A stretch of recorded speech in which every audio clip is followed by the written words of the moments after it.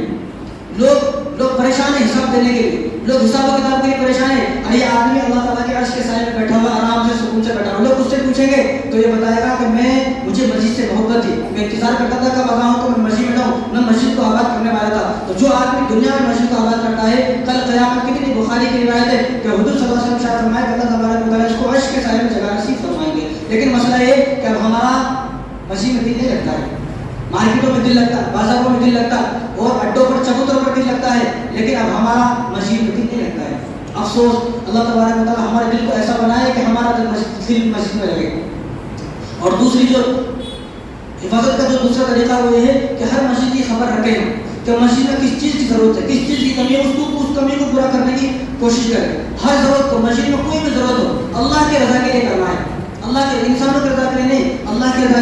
اگر مسجد میں صفیں پرانی ہوگی, بوسیدہ ہوگی, صفیں پھٹ گئی تو صفیں لا کر دیں اللہ کے رضا کے لیے. جب تک لوگ مسجد میں سب پر نماز پڑھیں گے تو آپ کو ثواب ملتا رہے گا. مسجد میں بلب خراب ہے, فین خراب ہے, مائع خراب ہے, نل خراب ہے, ٹینکی خراب ہے, بیت الخلاء خراب ہے, بیت الخلاء نہیں ہے, مسجد ٹین کی ہے, کچی مسجد ہے, تو ان تمام ضرورتوں کو آپ پورا کریں گے تو انشاءاللہ جس طرح ہم اپنے گھر کی کیسے ضرورت پورا کرتے ہیں. مسئلہ یہ ہے 50 لاکھ کا گھر اسی بستی میں بنایا, لیکن اس بستی میں ایک مسجد ہے, وہ کچی مسجد ہے, بالکل بوسیدہ مسجد ہے, پرانی مسجد ہے, 50 لاکھ کا گھر بنایا لیکن 50,000 روپے اس مسجد میں نہ لگا سکے.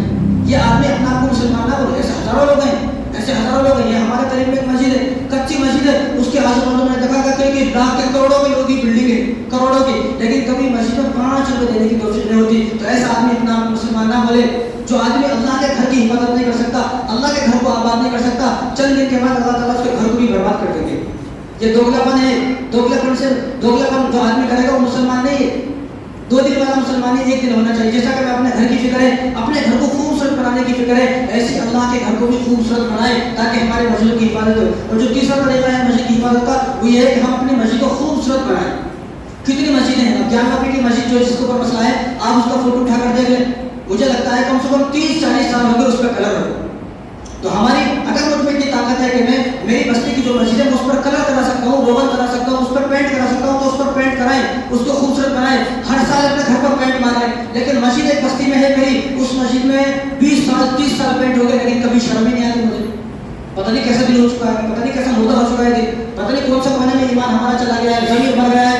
جب ہم اپنے گھر کو ہر سال پینٹ مار رہے ہیں تو کم سے کم 10-15 سال میں اگر ایک آدمی نہیں کر سکتا تو سارے بستی کے لوگ ملے, کوئی مسجد جو اس سے پرانی ہے, بوسیدہ ہے, جس کو کلر ہو گئے 10-20 سال ہو گئے, اس کو وہاں پر کلر کرائیں, مسجد کو خوبصورت بنائیں. جس طرح اگر آپ اللہ کے گھر کو خوبصورت بناؤ گے تو اللہ نے آپ کے لیے جو جنت میں ایک محل آپ کا تیار کیا ہوا ہے وہ بھی آپ کے لیے خوبصورت بنے گا. اور یہ سب کام اللہ کی رضا کے لیے کر رہا ہے. اور چوتھا جو طریقہ ہے وہ یہ ہے مسجد کی حفاظت کا, کہ اپنی مسجدوں جو بھی مسجد ہے پورے ہندوستان میں جو بھی مسجد ہے ان مسجدوں کے کاغذات پر کرا لے جائے, کاغذات درست کرا جائے. مسجدوں کی کاغذات ہونے چاہیے.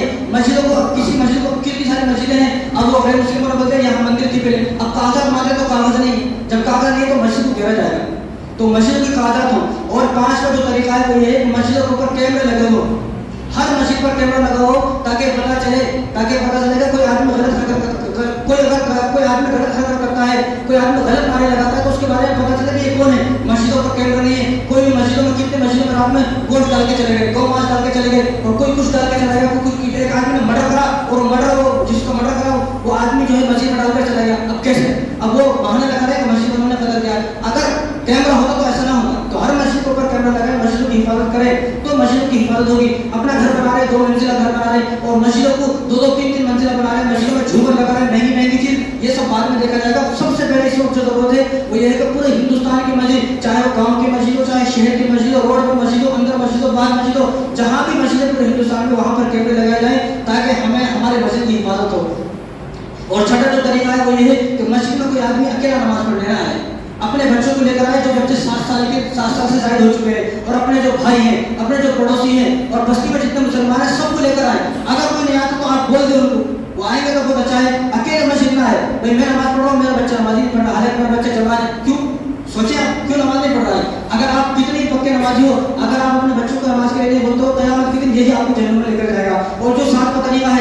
وہ ساتواں طریقہ یہ ہے ہر مالدار آدمی مسجد کی ذمہ داری کو اپنی ذمہ داری سمجھے. بستی کے اندر اگر 100 آدمی ہے, ان 100 آدمیوں میں سے اگر 90 آدمی غریب ہے تو 10 آدمی مالدار ہوتے ہیں. وہ مالدار آدمی مسجد کی ذمہ داری کو پورا کرے. مسجد میں اگر کسی بھی چیز کی کمی ہے تو اس چیز کو پورا کرنے کی کوشش کرے. اللہ کی رضا کے لیے صدقہ جاریہ ہے. اگر آپ نے ایک فین لگا دیا مسجد میں لا کر, جب تک وہ فین چلتا رہے گا آپ مر جاؤ گے. مرنے کے بعد بھی آپ کو جتنے لوگ اس سے ہوا کھائیں گے وہ سارے کے سارے سب لوگوں کی طرف سے ایک ایک نیکی آپ کے نامہ عمل میں جمع ہوتی رہے گی. تو ہر امیر آدمی جو ہے وہ اپنی مسجد کی اس طرح حفاظت کر سکتا ہے. اور جو 8واں طریقہ وہ یہ ہے کہ ہر نماز مسجد میں ادا کرے. نماز کا وقت ہو گیا, جہاں بھی آپ ہو, جو آپ کے قریب مسجد ہے اس مسجد میں جا کر آپ نماز ادا کریں. یہ نہ سوچیں میں یہاں پر ہوں, چلو یہاں پر ہی 2 رکعت نماز پڑھ لیتا ہوں, چھوڑو کیا جائیں گے مسجد کو. نہیں, ہر نماز جو بھی آپ نماز پڑھ رہے ہو 5 وقت کی نماز میں, ہر نماز میں آپ مسجد کو جائیں, مسجد میں ادا کریں. تو یہ 8 طریقے ہیں. اور مولانا سجاد نعمانی صاحب نے فرمایا کہ مسجد کی مثال ٹرانسفارمر کی طرح ہے. جس طرح ٹرانسفارمر ٹھیک ہوتا ہے تو ساری بستی میں بجلی آتی ہے, ساری بستی میں کرنٹ آتا ہے. اگر ٹرانسفارمر ختم ہو گیا, خراب ہو گیا, ٹرانسفارمر خراب ہو گیا تو بستی میں بجلی نہیں آتی, بستی میں لائٹ نہیں آتی, سارے گھروں میں اندھیرا ہو جاتا ہے. تو مسجد کی مثال ایسی ہے, مسجد خوبصورت ہوگی, مسجد آباد ہوگی, مسجد کی ہر ضرورت پوری ہوگی تو اس مسجد کی رحمتیں پوری بستی پر پڑے گی, اس مسجد کی برکتیں پوری بستی پر پڑے گی. اور اس مسجد کی وجہ سے ہی اس مسجد میں 5 وقت کی نماز ہوگی, اذان ہوگی, تو تمام گھروں میں مسجد کی برکت سے دین زندہ رہے گا. اگر مسجد کے اندر ہی دین ختم ہو گیا, مسجد ہی آباد نہیں ہے, گھروں میں نماز پڑھ رہے ہیں, مسجد کو کبھی آگے نہیں دیکھ رہے, تو چند دن کے بعد آپ دیکھو گے کہ دین جس طرح ٹرانسفارمر خراب ہونے سے بجلی چلی جاتی ہے, کرنٹ چلا جاتا ہے, اسی طرح وہ مسجد بھی ویران ہو جائے گی اور آپ کے گھر میں بھی دین ختم ہو جائے گا. یہی وجہ ہے جو آج ہماری نوجوان لڑکیاں بھاگ رہی ہے, یہ وجہ ہے کہ گھر کے اندر دین زندہ نہیں ہے, گھر کے اندر دین زندہ نہیں. تو آپ گھر میں دین زندہ کرنے والے بنے. کیسے بنے؟ تو مسجد اگر آباد ہوگی تو ہمارا گھر کے اندر دین زندہ ہوگا. مسجد اگر ویران ہے تو گھر کے اندر کبھی دین زندہ نہیں ہو سکتا. اور ایک بار یاد کر لیں آپ, اب 14 تاریخ آنے والی ہے. 14 تاریخ کیا ہے؟ اس دن ویلنٹائن ڈے. کالج میں پڑھنے والوں کو معلوم, چاہے وہ لڑکا ہو چاہے وہ لڑکی ہو. تو آپ یہ نہ سوچیں کہ میری لڑکی بہت اچھی ہے, میرا لڑکا بہت اچھا ہے. تو اچھا ہے, وہ اچھی ہے, لیکن زمانہ خراب ہے, ماحول خراب ہے, صحبتیں خراب ہے. یہ صحبتیں آپ کی بیٹی اور آپ کے بیٹے کو بھی خراب کر دیں گی. جو 14 تاریخ ہے ویلنٹائن ڈے, اس کو بولا جاتا ہے یہ محبت کا دن ہے, عاشقوں کا ملنے کا دن ہے. آپ تو عاشق ملیں گے ہی ملیں گے. کیوں ملیں گے؟ کیا کریں گے, کیا کرو گے؟ یہاں ملو گے تو یہ نہ سوچیں کسی کو پتا نہیں ہے, میرے ماں کو پتا نہیں ہے, باپ کو پتا نہیں ہے, اللہ کو سب پتا ہے. اس لیے میں کہتا ہوں یہ عاشقوں کو ملنے کا دن نہیں ہے, یہ تو زنا کا دن ہے, اپنے جسم بیچنے کا دن ہے, اپنے جسم کو سودا کرنے کا دن ہے. اور لڑکیاں اعلان کرتی ہیں اس دن آؤ, میں سب کے لیے تیار ہوں, میں ریڈی ہوں. جس طرح ایک گورنمنٹ پراپرٹی ہوتی ہے, جو چاہے جب چاہے جیسا چاہے استعمال کرتا ہے, تو یہ لڑکی بھی اپنے عمل سے یہ بتا رہی ہے. برقعے والی لڑکی گھر سے برقع پہن کے جا رہی ہے, میں نے اپنے آنکھوں سے دیکھا ہے. اور اس دن جو پھول 5 روپے کا ملتا ہے وہ پھول 14 تاریخ کو 100 روپے کا ملتا ہے. اور میں تو کہتا ہوں کہ اگر آپ نے کسی کو پھول دیا ہے اور لینے والا یہ سوچے کہ پھول نہیں لیا, آپ نے جہنم کا ٹکٹ لے لیا ہے, جہنم کو آپ نے خرید لیا ہے, جہنم کی چابی ہے جو آپ نے پھول لے لیا ہے. تو 14 تاریخ کو آپ اپنے نوجوان بچے اور نوجوان بچی جو کالج میں پڑھنے والی ان کی حفاظت کریں. اگر اولاد سے محبت ہے تو, اگر اپنے بچوں سے محبت نہیں ہے پھر جانے دیں. اس لیے 14 تاریخ کو کیا بولا جاتا ہے, ہر لڑکی یہ بہانہ لگاتی ہے 14 تاریخ کو آج ایکسٹرا کلاس ہے, آج ایکسٹرا کلاس ہے. اگر وہ دوسرے دن 5 بجے 6 بجے گھر آتی تو آج 9 بجے گھر آتی. وہ ایکسٹرا کلاس کہاں چل رہی ہے آپ کو معلوم ہے. تو اس لیے اگر آپ کو اپنے اولاد سے محبت ہے تو آپ اپنے بچوں کو 14 تاریخ کی حفاظت کریں, 14 تاریخ کو نہ جانے دیں. تو لڑکیاں خود چاہتی ہیں, لڑکیاں اعلان کر رہی ہیں اپنے اس عمل سے, لڑکیاں پھول خرید رہی ہیں, پھول اور پھول خرید کر اور وہ کارڈ خرید کر لڑکوں کے واسطے جا رہی ہے. یہ ایک دن کے واسطے لڑکیاں اپنے آپ کو فری کر دیتی ہیں. کیوں؟ کیونکہ پورا جو سال ہے, پورے سال میں ریچارج کرانے کا ہے, پورے سال شاپنگ کرنے کا ہے. اب جو لڑکا پورے سال شاپنگ کرائے گا, پورے سال ریچارج کرائے گا اور فون دلائے گا, آئی فون دلائے گا, اس کے لیے کچھ تو کرنا پڑے گا. تو لڑکیاں جو ہے وہ اپنے گھر سے لال کپڑے پہن کے جاتی ہے. 14 تاریخ کو لال کپڑے پہنے جاتے ہیں, ہر چیز لال ہوتی ہے, اوپر سے نیچے تک لال, اور وہ پھول بھی لال ہوتا ہے. تو حالانکہ رسول اللہ صلی اللہ علیہ وسلم نے ارشاد فرمایا الحیاء شعبۃ من الایمان, حیا ایمان کا ایک حصہ ہے, حیا ایمان کا ایک شعبہ ہے, حیا ایمان کا ایک جز ہے. اور فرمایا الحیاء من الایمان, حیا ایمان جو ہے وہ حیا ہے, ایمان جو ہے وہ حیا کا نام ہی تو ایمان ہے. اگر حیا نہیں تو ایمان نہیں. اگر کسی آدمی کے اندر, عورت کے اندر, لڑکی کے اندر حیا ہے تو اس کے اندر ایمان بھی زندہ ہے. اگر حیا نہیں ہے, حیا ختم ہو گئی تو ایمان بھی اس کا ختم ہو گیا. اس لیے میں تو یہ بولتا ہوں, کبھی اپنی ماں کو بھول دیا, کبھی اپنی ماں کی خدمت کی, کبھی اپنی ماں کو کوئی تحفہ دیا, یہاں لڑکی کو تحفہ دے رہا ہے اور کس کے پیسوں سے, باپ کے پیسوں سے تحفہ دے رہا ہے. کبھی خود کما تو پتہ چلے گا, باپ کے پیسوں کو اس طرح نہ بہائے. اور آج تم کسی کی لڑکی کو اس طرح گھماؤ گے تو تیار رہو. رسول اللہ صلی اللہ علیہ وسلم نے فرمایا زنا ایک قرض ہے. اگر تم کسی لڑکی کو اس طرح گھماؤ گے تو کل کو تیار رہو تمہاری بیٹی کو, تمہاری بہن کو, تمہاری بیوی کو بھی کوئی ایسا گھمائے گا. اگر آپ میں جتنے لوگ بیٹھے ہوئے آپ یہ چاہتے ہیں کہ میری بیوی کو کوئی اپنی گرل فرینڈ بنائے, میری بیوی کسی کی گرل فرینڈ ہو, کوئی چاہتا ہے؟ جب تم یہ نہیں چاہتے کہ میری بیوی کسی کی گرل فرینڈ ہو اور 14 فروری کو میں اس کو لے کر عیاشی کروں, تو آپ یہ سوچیں اگر جب آپ اپنے بارے میں یہ نہیں چاہتے تو آپ کسی کی بیوی کو اپنی گرل فرینڈ کیوں بنا لیں؟ اور یہ قرآن ہے, الخبیثات للخبیثات والطیبات للطیبین. اللہ تبارک و تعالیٰ نے کیا ارشاد فرمایا کہ پاک لوگوں کے لیے پاک مردوں کے لیے پاک عورتیں ہیں, پاک عورتوں کے لیے پاک مرد ہیں. اگر میری زندگی پاکیزہ ہے تو مجھے پاکیزہ بیوی ملے گی. اگر میری زندگی میں نے جتنی مرتبہ منہ مارا ہے, یہ اللہ کا اعلان ہے کہ میں نے جتنی مرتبہ منہ مارا ہے اور جتنی لڑکیوں کے ساتھ منہ مارا ہے اور جتنی لڑکیوں کے ساتھ بدکاری کی ہے, مجھے بھی ایسی ہی بیوی ملے گی. یہ اللہ کا اعلان ہے, یہ میری بات نہیں ہے, یہ اللہ کا اعلان ہے. اگر آپ یہ چاہتے ہو کہ مجھے پاکیزہ بیوی ملے, محبت کرنے والی بیوی ملے, الفت کرنے والی بیوی ملے اور مجھے سچائی کے ساتھ اور حقیقت میں سچی محبت کرنے والی بیوی ملے, تو آپ کسی کی لڑکی کو اپنی گرل فرینڈ نہ بنائے, کسی کی بیوی کو اپنی گرل فرینڈ نہ بنائے. یہ قرضہ ہے, کوئی نہ کوئی آپ کے خاندان میں سے چکائے گا. آج اگر آپ 14 تاریخ کو کسی کی لڑکی کو لے کر جاتے ہو تو آپ یہ نہ سوچیں کہ میری لڑکی کو, میری بیٹی کو, میری بہن کو کوئی نہیں لے جائے گا. وہ الگ بات ہے, آپ کو پتہ نہیں چلے گا جیسا اس کو پتہ نہیں چلا, جیسا جس لڑکی کو آپ لے کر گئے ہو اس کا بھائی کو پتہ نہیں چلا, اسی طرح آپ کو بھی پتہ نہیں چلے گا. لیکن ہوگا ایسا ہی, لیکن یہ ایسا ہی ہوگا. تو محبت جو ہے نا, آج کل بستر گرم کرنے کا نام محبت ہے. تو اس لیے میں بولتا ہوں جو 14 تاریخ ہے وہ اپنے جسم بیچنے کا نام, اپنے جسم کا سودا کرنے کا نام ہے 14 تاریخ. وہ کوئی ویلنٹائن ڈے کس کا؟ ایک انگریز تھا جس کا نام ویلنٹائن ڈے, ایک انگریز تھا. اب میں کہتا ہوں کہ کیا مسلمان اتنے بے لگام ہو گئے, کیا مسلمان ایسے آوارہ ہو گئے, کیا وہ ایک انگریز کو, ایک یہودی کو فالو کریں گے؟ کیا ہمارے پاس اسلام نہیں ہے؟ کیا ہمارے پاس امام حسن حسین نہیں ہے؟ کیا ہمارے پاس ابو بکر عمر اور عثمان علی نہیں ہے؟ کیا ہمارے پاس رسول اللہ صلی اللہ علیہ وسلم کی سیرت نہیں ہے؟ تو ہم ابو بکر کو ماننے والے, امام حسن حسین کو ماننے والے, حضور صلی اللہ علیہ وسلم کی سیرت کے مطابق اپنی زندگی گزاریں گے. ہم بے لگام نہ ہو, ہم بے لگام نہ ہو.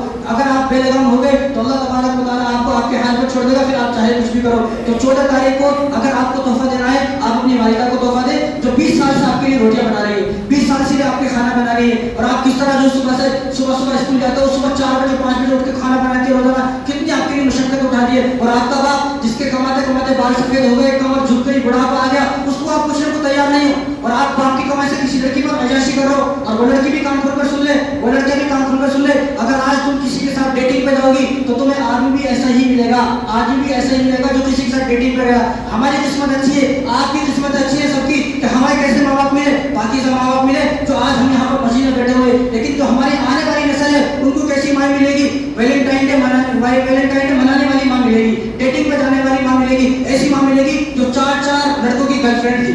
ان کا کیا ہوگا؟ بس سوچ کر یہ رونا آتا ہے اگلی نسل کا ہمارا کیا ہوگا. ہم خوش قسمت انسان ہیں کہ ہمیں کیسے والد صاحب ملے, کیسے والدین ملے, نیک اور متقی پرہیزگار والدین ملے جو آج ہمیں تھوڑی بہت اللہ کرنے کی کوشش ہو رہی ہے. جو یہ لوگ, جو یہ لڑکیاں, جو یہ لڑکے جو آج ڈیٹنگ پہ جا رہی ہیں, والدین کا دل دکھا کر, والدین کے پیسوں سے, والدہ کو پوچھنے کو تیار نہیں ہے ان کے پیسوں سے, اور دوسروں سے عیاشی کر رہے ہیں, تو یہ سوچیں ذہن میں بٹھا لیے, پکی بات ہے کہ ان کی اولاد کبھی فرمانبردار نہیں ہو سکتی.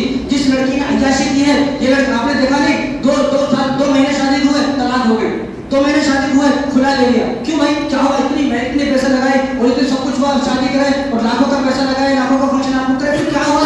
2 مہینے کے بعد 6 مہینے کے بعد آپ کی طلاق ہو گئی. وجہ یہی ہے, اگر آپ جگہ منہ مارو گے تو آپ نے اللہ کے قانون کو توڑ دیا ہے, اور جس آدمی نے اللہ کے قانون کو توڑ دیا ہے اس کی زندگی میں سکون آ جائے, یہ نہیں ہو سکتا, ہر نہیں ہو سکتا. تو ہمارا قانون یہ ہے کہ ویلنٹائن ڈے 14 تاریخ کو منانا حرام ہے, حرام. ایک طرف تو حجاب پر پابندی لگائی جا رہی ہے. راجستھان کے اندر کوئی معصوم لڑکیاں بیچاری جن کو کوئی اسکول سے بھگایا جا رہا ہے حجاب کے اندر, وہ کس طرح پروٹیسٹ کر رہی ہیں, کس طرح وہ حجاب کے لیے جو ہے بے چین ہوئی پڑی ہیں, اور کس طرح وہ جو نعرے لگا رہی ہے کہ ہم حجاب کریں گے چاہے کچھ بھی ہو جائے. ایک طرف یہ لڑکیاں ہیں جو اپنے حجاب کو خود اتار رہی ہے, اپنے جسم پر خود دوسروں کو آنے دے رہی ہے. میں تو سوچ کر حیران ہوں کہ کس طرح ایک لڑکی کسی بہن کو چھو سکتا ہے, ایسے کس طرح چھو سکتا ہے. حضور صلی اللہ علیہ وسلم نے ارشاد فرمایا کہ اگر کوئی آدمی اپنے بدن کے اندر کیل ٹھکوائے, کیل ٹھکنا آسان ہے کیا؟ اگر چھوٹا سا کانٹا لگ جاتا ہے آدمی بے چین ہو جاتا ہے. اپنے بدن کے اندر کیل ٹھکوائے, وہ کیل ٹھکوائے اس سے اتنا درد نہیں ہوگا.